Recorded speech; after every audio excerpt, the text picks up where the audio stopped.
What is up, ladies and gentlemen? It's your boy Jonald, and it's Wednesday. You know what that means? Time for a one-off. Yeah, I really enjoyed this week, so I hope you do as well. But just subscribe and get into the one-off. Cardain MMO by Jonathan Howe. Read to you by Jonathan Howe. June 1st, 2037. I'm leaving this journal in case I die here.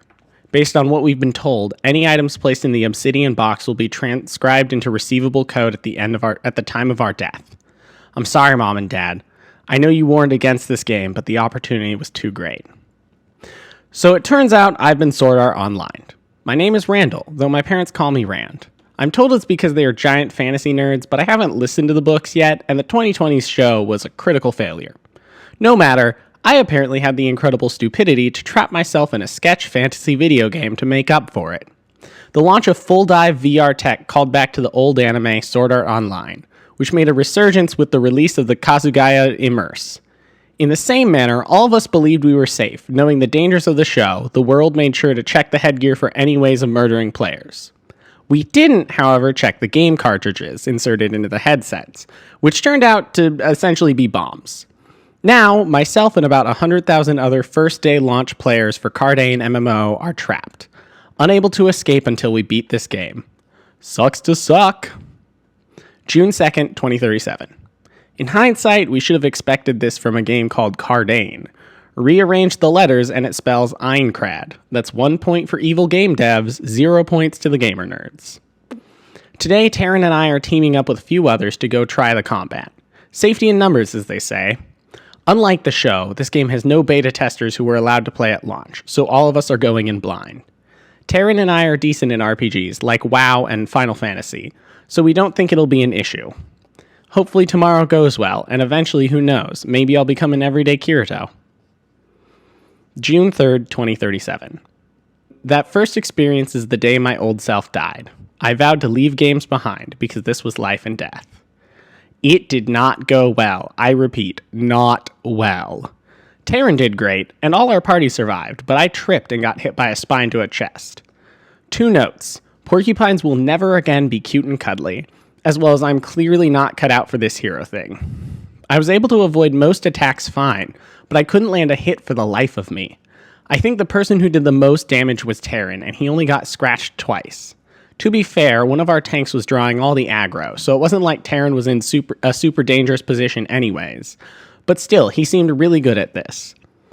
After the horrible fight, when my HP dropped to 2, I pulled him aside. I don't think I can do this, Rand said. That's not true. Today was just a fluke, Taren argued. A fluke that almost got me killed. Taren, I want to survive this. We need people to fight and get us out of this game, and it's clear that you're one of them. It's also clear that I'm not. At least, not in a front lines kind of way. Taren took a long breath, which still felt weird to both of them in a world they knew wasn't real. What will you do instead? Train people, explore, start a shop maybe, Rand said. I can play a support role, but direct combat isn't for me. Taren shook his head. That isn't true. Someday I'll prove it to you. They both laughed. You can try, but for now, want to get virtually wasted? There's no drinking age in the game world. June 26th, 2037. After my first blunder, I learned to play the game, to live, in a way that suited my strengths. I didn't train many people. Most players outpaced me in combat very early on, but I was right on the money with my exploration guess. I walked back into our base completely wiped. That day had been my final day sneaking through the 5th level's goblin maze. My inventory was full, but my stamina was wiped. As I entered, the guildmates were just finishing up with some grinding and combat practice. Taren really had taken to his role as the leader of the group, guiding their guild to the number 3 ranking on the strength charts. They caught me just as I was unloading into the armory. Well, as I was trying to unload. There wasn't much space for all the things I'd brought back today. It was taken up by all the things I'd brought back the day before, and the day before that, and so on for a few weeks. Rand, you're back, Taren called, moving up to the armory door. Rand turned to him and smiled. Guess what I got, he said, holding out a closed fist. Taren stopped, jaw dropping. Is that? Rand opened his hand, revealing the Diamond 2 mod kit. Taren shrieked in joy, jumping up and down. The rest of the team came to investigate, cheering when they realized what Rand had found. He passed the small medallion to Taren, who reverently summoned his spear. He removed the Diamond 1 kit and replaced it with the Diamond 2. My attack almost tripled, he exclaimed. Hell yeah, Darla, their tank, yelled. Rand, you got anything for us?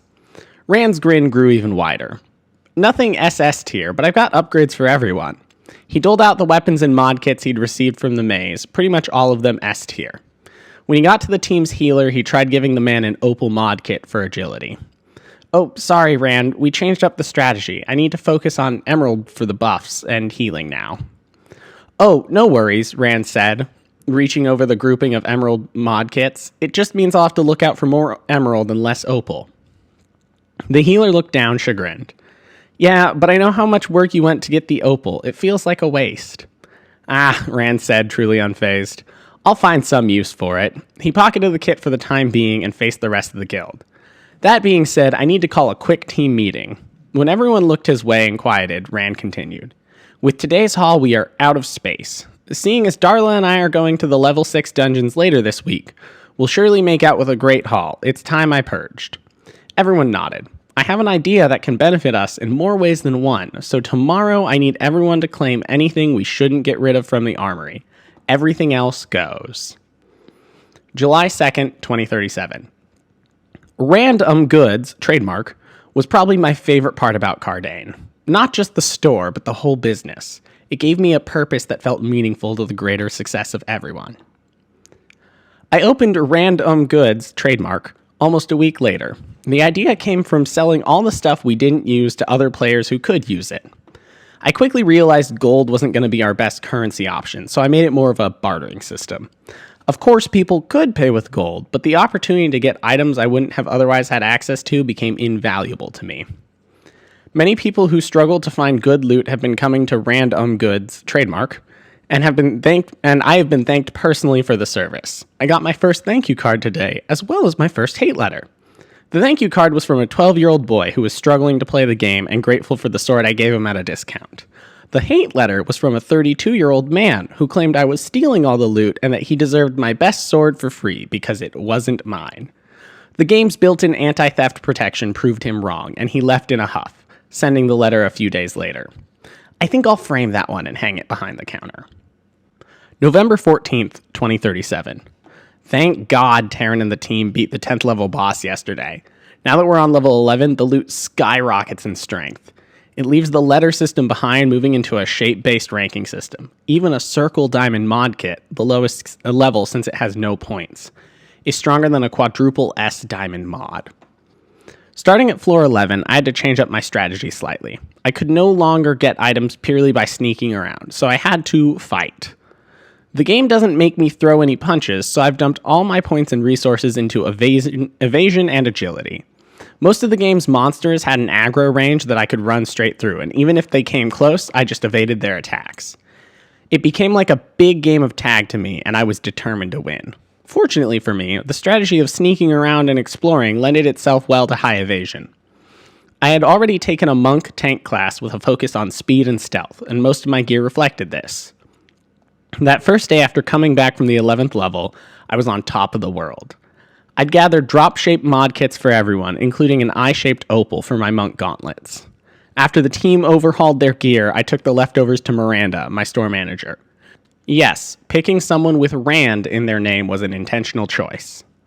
Damn, this is all extremely strong, she said, awed by the haul of 11th level loot. Yep, Rand agreed. Starting now, anything SS and below is in the bargain bin. Miranda's eyes bulged. Are you serious? Yep. Once everyone starts exploring the level, no one will need anything below that. The words felt funny, Rand remembering the day Taren had jumped for joy at a Diamond 2 mod kit. We should probably pull anything A tier and below and sell it to an NPC. We'll get more money that way, and if we don't, other people will buy it from us and then sell to NPCs. Miranda nodded thoughtfully. I'll get right on it. Also, while you were gone, the ranch hand delivered you a package.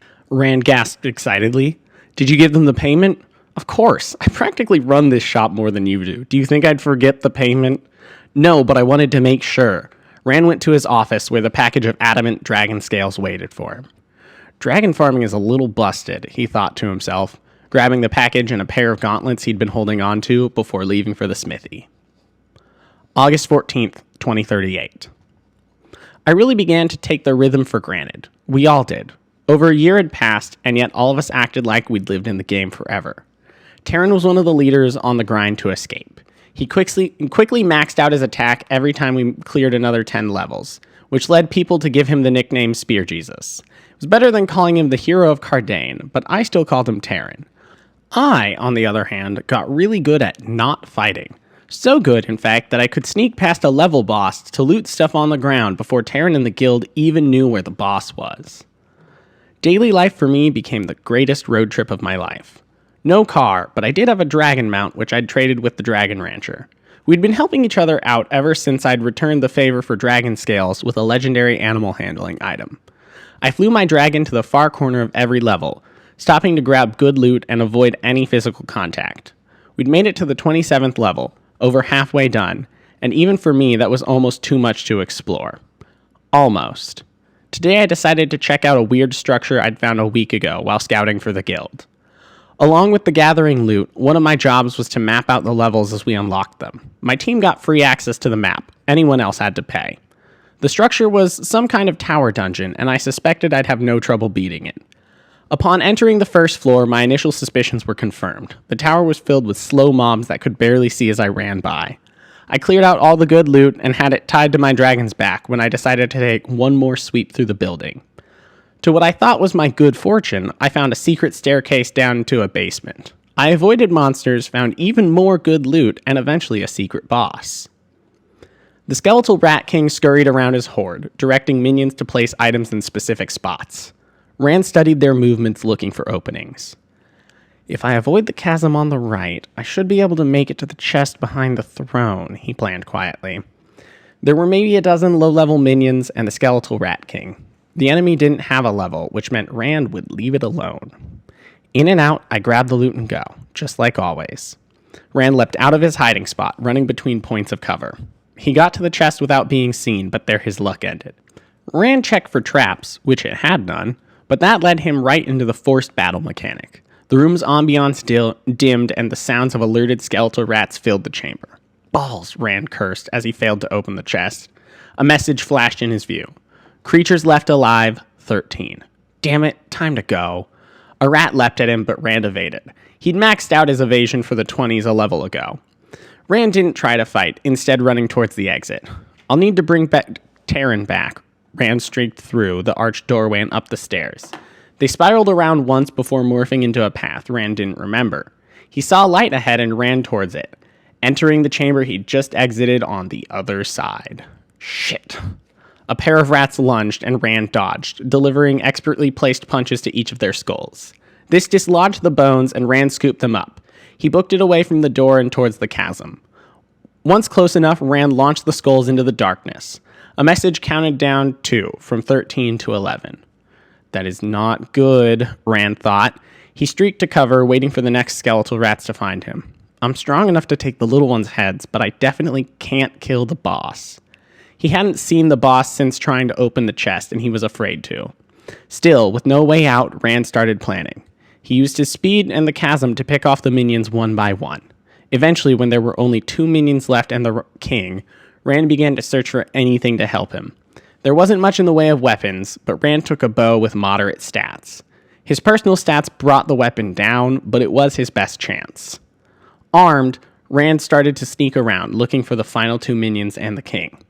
He found them in a large opening amongst the piles of trash and loot. The skeletal rat king towered over the others, nearly 20 feet tall, with large sharp teeth and vicious claws. The king's level was on display. Level 47, Rand almost screamed, catching the words just in time. He ducked behind a pile. Nope, I'm dead.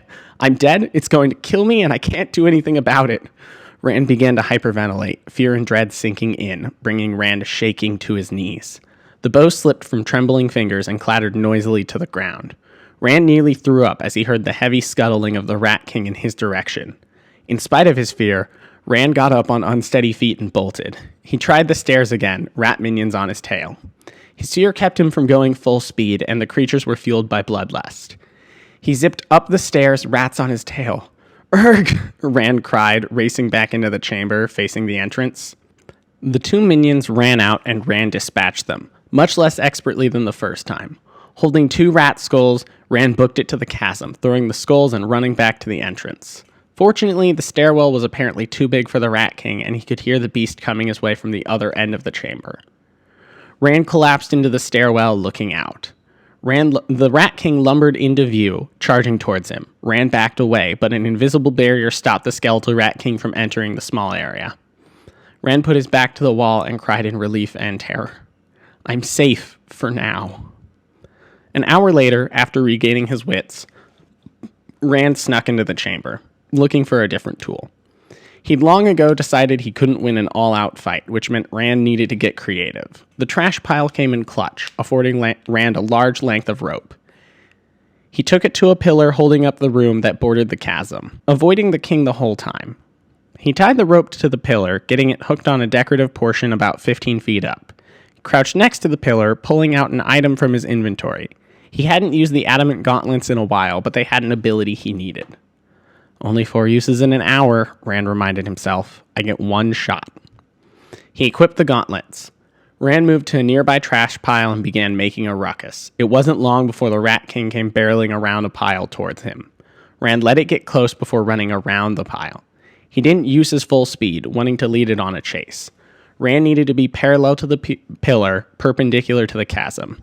He ran around the pile until the Rat King was charging in the correct direction. Rand booked it to where the end of the rope lay on the ground. He picked it up and looked over his shoulder. The skeletal Rat King barreled his way, a few seconds from killing Rand. Rand turned and charged at the chasm. In the last moment, he put all his strength and speed into a leap. He flew out over the nothingness, heart pounding in his chest. The rope went taut, and Rand used the ability of the gauntlets. A burst of speed sent Rand swinging around the pillar behind the Rat King. Rand kicked it solidly in the back of the head, using another boost to deliver as much force as possible. The skeletal Rat King stumbled, but didn't fall. The momentum carried Rand around the pillar, and he came around for another kick. The Rat King was trying to turn, and this kick made it stumble. One more boost, Rand thought as he swung around the pillar. This time, when Rand rounded the corner, the Rat King faced him. He used the last boost, screaming as he delivered his strongest kick to the monster's skull. With a loud pop, the skull dislodged from the rest of the skeleton. As it sailed into the void, its teeth caught Rand's leg, opening up a gash. He cried out in pain and almost slipped off the rope. When his momentum carried him back over solid ground, Rand released and tumbled to the floor. He lay on his back, panting and shaking. The ambiance of the room had returned to its normal state. That was horrible. "Rand?" a voice called. "Huh?" he shouted back, confused. In moments, Taren was at his side. "Rand, what happened? Are you okay?" A warmth spread out from Rand's leg. His health bar, which had diminished to less than half after one hit, refilled entirely. "Rand, what's going on?" "I'm an idiot," Rand chuckled, half crying at the same time. He explained the day's events to Taren, sitting up as he did so. "Rand, time in the fight ran fast. From my perspective, you've been in here for 3 days. 3 days? Rand exclaimed. Taren nodded. It's why I'm here. We've been searching when you didn't come back. Yesterday, the team found your mount outside, but when we got to this chamber, no one could enter. Rand groaned. It's literally a boss chamber. The time dilation mechanic was only used on boss chambers. Let's see if it was worth it. They made their way to the chest behind the throne, where Rand pulled it open. Rand? Taren asked in awe. What was the level of the boss you defeated? As Rand pulled out the second strongest sword in the game, the Undead Fang. December 23rd, 2038. Merry Christmas, Mom and Dad. I hope I'll get to celebrate another one with you guys, but I'm not sure. This game is difficult. At least I have good friends to help carrying me through. Taren proceeded to single-handedly defeat the next 6 level bosses. Makes sense, seeing as I gave him one of the 4 legendary blades. I think he could have made it 7 bosses, but he slowed down to allow everyone to properly acclimate to the new levels. Having reached the 30s, a whole new weapon leveling system had been unlocked, as well as different caliber monsters and loot. I, of course, was on the forefront of exploration. The day after Taren cleared a floor, I'd mapped out the next floor and stocked my team, as well as the store, with great loot. All in all, it was probably the most productive month Cardain had ever seen. Are you sure you don't want to go public about beating a level 47 secret boss single-handedly? Taren asked for the 53rd time. Rand sighed. I only beat it because I was lucky. It's enough to say people should watch out for secret dungeons with extra strong bosses. We don't need to tell them about my experience. But it was so cool, Taren complained. No, it was so incredibly stupid. Trapped chests that can't be opened until a certain enemy is killed is a staple of the genre. I'm surprised I haven't run into any sooner. Rand now carried a trap kit in case he had to kill any more creatures to escape an area, but he hadn't needed it yet. Fine, Taren agreed begrudgingly, but if we escape, I'm telling everyone. Rand shrugged.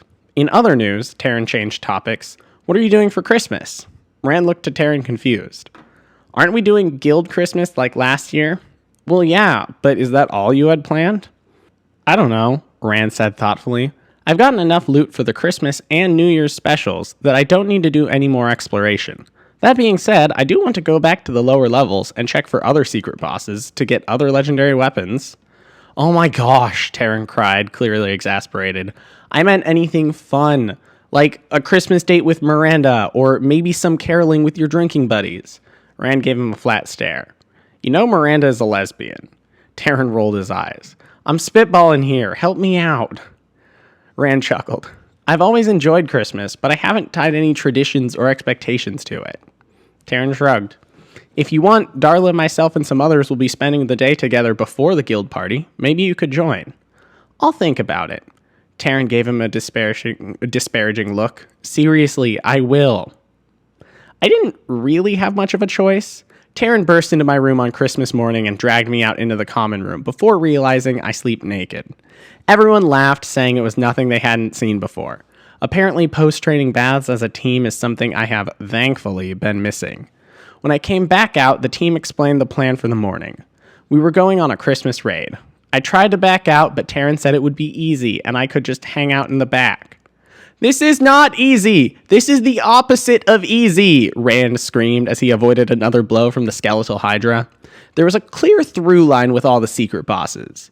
You're fine, Darla chided playfully. You literally haven't been hit yet. The fight started 30 seconds ago! Calm down, Taren called to me. Just keep its attention away from the attackers and you'll be fine. I know I technically play a tank class, but I am not a fighter. We can tell, Darla said, bashing a skeletal Hydra head with her shield. The creature lurched back, giving their great axe wielder an opportunity to take out its left hind leg. Rand decided to stop complaining, instead choosing to focus on survival. Despite his complaining, the boss wasn't very hard to avoid. Having maxed out evasion really helped, as well as the best gear available to them. Remember the plan, Taren instructed as he took out the right hind leg.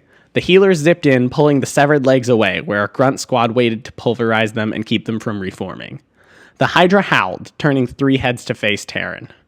You were gonna owe me so hard for this one, Rand growled as he steeled himself, reaching for a flash grenade from his pouch.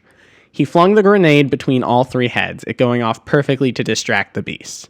All 3 heads turned to glare at Rand. He sighed but took a defensive stance. The heads lunged. Rand used a palm strike to leap on the first head, twisted into the air to avoid the jaws of the second, and landed on the snout of the third. He punched this one in the eyes, both exploding on contact. You're really gonna owe me for this one, Taren, Rand thought as the Hydra flung its head back in pain, launching Rand towards the back of the chamber. As he flew, Rand noticed a vertebra on its back that was different than the others, a platinum spine erupting from the top. Do a flip, Taren yelled. Rand flipped and landed with a roll. As he stood, Taren took off to the front right leg and the other attacker got the left. With all legs incapacitated, people began searching for a weak point. There's a spine on its back, Rand called out to no one in particular. Taren noticed and called out some commands. A few members surrounded him, preparing for a maneuver, but the Hydra fixated on them dangerously. Rand sped past the cluster, leaping up to land on the skeletal neck. The heads turned to focus on him as he ran up the spines. When he got to the head, Rand vaulted off one of the horns, launching himself towards Darla, who stood waiting with a shield up. He rolled behind her as she took the blows of 3 skeletal bites head on. That's a tank, Rand thought, admiring her skill. Beyond her, a flash caught Rand's eye. Taren had been launched up by the squad, finishing his charge of a necrotic slash before flipping down with his blade and cleaving the vertebra in two. The Hydra gave out one final cry before the bones fell apart, dropping to the ground unmoving. "See," Taren said, "that wasn't so bad." "I still hate you," Rand said, not entirely playfully. Taren ignored him, opening the chest. Only the person who delivered the final blow could access the loot chest, a mechanic made to stop loot stealers. Taren reached in and retrieved something from the chest. "How about now?" He held out the Limit Space Gauntlets, the only legendary monk weapon. October 10th, 2039. I don't know what hurt worse, the loss or giving up on my goals for everyone else. Either way, today was not a good day. Darla died protecting Taren from the level 49 boss. He'd slain it a moment later, but her body dissolved in his arms, health points dropping to 0. No one saw him for a week after, not even me. He finally rejoined us when we held a funeral. It was unarguably the most attended funeral in Cardain, and Taren couldn't miss it. I only wish I'd known he'd proposed to her a few days before the boss fight. It made her death worse, and it took life out of the guild, especially Taren. Even still, I wasn't ready for the moment Taren knocked on the door to my room. "Can I come in?" Taren asked. "Of course," Rand called back, rushing up to get the door. A defeated Taren entered and went to the only chair. He slumped, his usually high and tight posture gone. "I know this is a stupid question, but how are you doing?" Taren looked up, meeting Rand's gaze with empty eyes. "About as well as you'd expect." "So, pretty fucking shitty," Rand said. Taren gave a sad smile. "Yeah, pretty fucking shitty." They sat in silence. Rand didn't know what to say, but Taren didn't expect anything from him. The silence hung for a while before Taren shifted, looking into the distance. "Did you have any plans for after you got out of here?" he asked. Rand snorted quietly. "My plans stopped at get out of here." Taren smiled slightly again, the expression never making it close to his eyes. "Darla and I had plans." Rand didn't say anything. "I know we're only just turning 20, but we were going to find each other." Taren choked back a sob. Rand leaned forward, trying to share in his friend's grief. "It's why I didn't propose until it seemed like we'd both make it out." He couldn't hold back the sobs breaking down. Rand moved over and enveloped Taren in a hug. He knew he wasn't the person Taren wanted to be held by, but that person was gone. "I want to experience a Christmas with my family again," Rand said as Taren's sobs quieted. "I want to see my parents and apologize for getting trapped in here in the first place."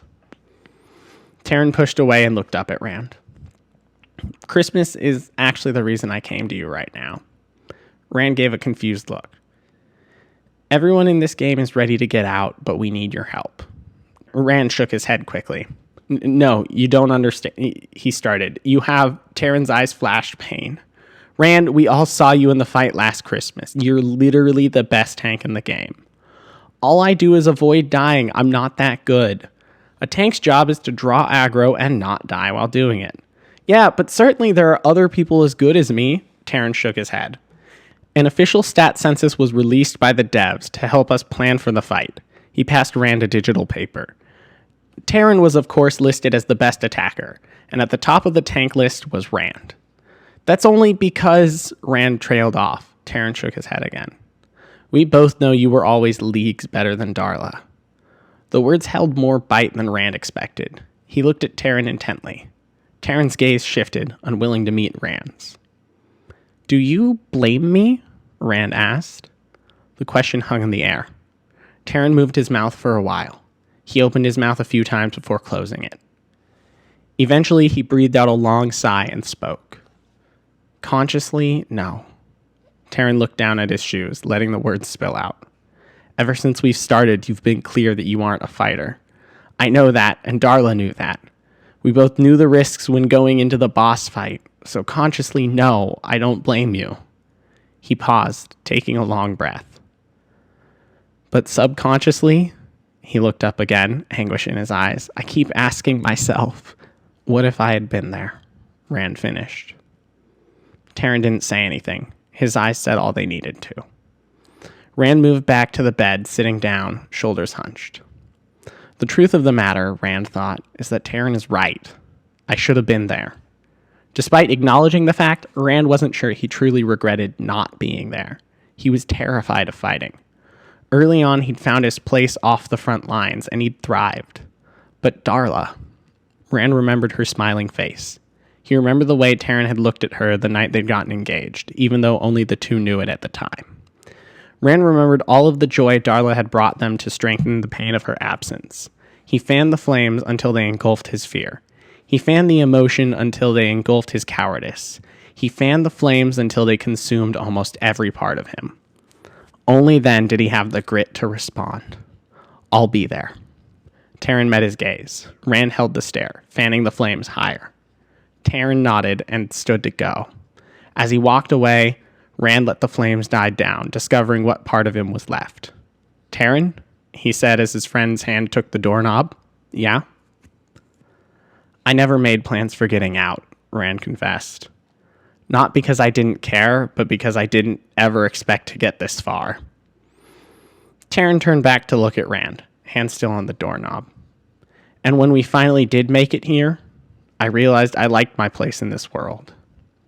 Taren frowned, but nodded his head ever so slightly. When Rand didn't say anything more, Taren left.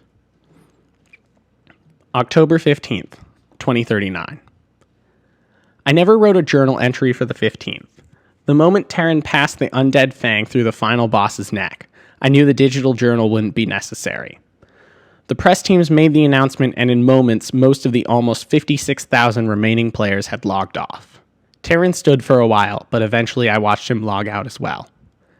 Everyone in the boss chamber was long gone when I finally stood. Instead of logging off, I went to the door which usually led to a new level. Upon exiting, I came to stand on a platform overlooking a mountain range. The platform had invisible barriers preventing me from leaving. It was furnished with chairs and a minibar, almost like a viewing platform for rich people to watch Godzilla fight King Kong in the mountains.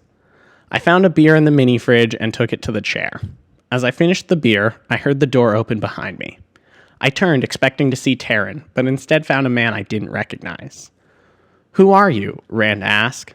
The man smiled. I am Kirk Taylor, Cardain's lead developer. Rand raised his eyebrows. Why are you still here, Rand? Kirk asked. Rand looked away contemplative. Behind him, Kirk went to the fridge. He moved to sit in a chair next to Rand, offering another beer. Rand took it, cracking open the top and taking a long pull from it before speaking. Why'd you make Cardain? It was Kirk's turn to be quiet and contemplative. You've seen Sword Art Online. Rand nodded. Then why did you try Cardain in the first place? I guess I thought the experience might be worth the risk, Rand eventually answered. He took another long drink. From the corner of his eye, he could see Kirk nodding. And what experience was worth that kind of risk? I don't know, Rand answered honestly. I think I wanted to go to a world where I could be somebody. Did you get to? Kirk prodded. Rand snorted. I learned that I didn't want to be somebody, but rather anybody. He smiled, thinking back to the joy of being in a guild, working in random goods, trademark, and of exploring. I discovered who I was. That's why I'm still here. I'm not sure if that person can exist outside of Cardain. Kirk pursed his lips, nodding thoughtfully. I created Cardain to trap people because I wanted to see who would do it anyway. I wanted to know what people would risk their life, even knowing that there was a high likelihood of death. Rand didn't react. He'd fallen into Kirk's main demographic. You know, we pushed the resurgence of media like SAO on purpose, Kirk said, matter of fact. Rand raised an eyebrow again. Kirk nodded once, slowly. It was important to me that people were aware, even if vaguely, of the risks involved. What did this all teach you? Rand asked. Kirk smiled. Every person, without fail, when confronted with the possibility of death, lived. They learned to really live. He emphasized the last word, giving it oomph. When people came to Cardain, they did it not to die, but to live lives how they wanted. I think most people wanted an excuse to live to the fullest. Rand opened his mouth to argue, but stopped himself. Was Kirk wrong? No, Rand thought. It's why I'm here. It's why we were all here. Kirk let his words sink in. The pair drank quietly until Rand finished the final virtual drops. "What happens now?" he asked. Kirk released a long, heavy sigh. "We designed the game to self-destruct once the Uner was successfully out of the harm's way. Everyone except you has logged out and most of their devices are gone." "And their user data?" "Anything in the Obsidian boxes is sent to their email, but otherwise it's all erased." Rand made a mental note to make sure he stashed some pictures of Taren and Darla, in case his friend hadn't. "So when I log out, this world dies with me?" Kirk nodded. Rand looked out over the mountains sadly. "What about you? Are you going to be arrested?" Kirk shook his head, chuckling. "No, we avoided that with legal bullshit." Rand chuckled as well. Of course they had. "That being said, do you think I should be arrested?" Rand thought long and hard. "Not for myself." He didn't finish, thinking of Taren and Darla. "You're thinking of Darla," Kirk inferred. "You're blaming me in part for her death, and you'd be right." Rand looked up startled. "How could you tell?" "If Cardain was Aincrad, Taren was Kirito." Kirk said, "We all watched his story. We couldn't focus on everyone, but him we all watched." "And by association, me," Rand finished. Kirk nodded. "I watched you specifically," Kirk continued. "You came to a world of heroes and monsters. Over 2.5 years, you took only about 250 points of damage. For context, most people took at least 500 points of damage by the end of the first month." Rand scoffed, but as he did, he thought back, it lined up. He'd only been wounded twice the entire game. In comparison, Darla, the next best tank in the game, took over 1 million points of damage. Rand's jaw dropped. "Seriously?" "Mm-hmm. It doesn't take a genius to see you might blame yourself, especially when we both know what you could do." Rand sighed. "While we couldn't save her, the developers are not without mercy. Anyone who had close bonds in the game will get any pictures or memories sent to their email. Taren will be getting a lot." "But did she need to die in the first place?" Kirk shrugged. "Maybe we could have figured out a failsafe that only exploded when the person had a device forcefully removed." "But you didn't. Why?" "Would your lives in here have had meaning if there wasn't any weight to your actions? If you struggled to survive just to discover that it was all a sham?" They didn't say anything for another long while, Rand trying to understand his emotions. "What if I don't leave?" Rand asked. Kirk matched his gaze, face revealing nothing. "What if I go back out that door and I live in Cardain on my own?" Kirk merely shrugged. "You're welcome to try," he said, "but Rand," Kirk stood, "I've seen you live. Can you go back to anything else?" Kirk walked out the door, leaving Rand on his own. After he was sure Kirk wasn't coming back, Rand let all his emotions out and cried. He cried for Taren, he cried for Darla, and he cried for himself. Rand grieved everything he was about to lose. Then, when his tears dried, he opened up the menu, went to the system, and pressed the log out button. And we're back. All right, I really hope you enjoyed that one. I enjoyed it so much. I wrote a lot more than I was expecting. That I'm trying to make most of the one-offs, give or take 2,000 words. It takes me a few hours. It's just a nice, quick little one-off, like what it should be. But this one, the idea came very obviously from Sword Art Online, also mixed with a little bit of Xenoblade 3. One of the main characters in that game is an evasion tank. And truly, she's basically the best tank in the game because it doesn't matter how much damage the opponents do if it never hits. And so that was my idea for Rand and kind of his character. Just what if there was someone in an SAO style game that rather than being the best attacker, they just never got hit. So I hope you guys enjoyed it. If you have any other questions, please leave them in the comments below. I will hopefully answer them in my Q&A coming up. And again, just thank you for listening, subscribe, I'll see you next week. Bye-bye.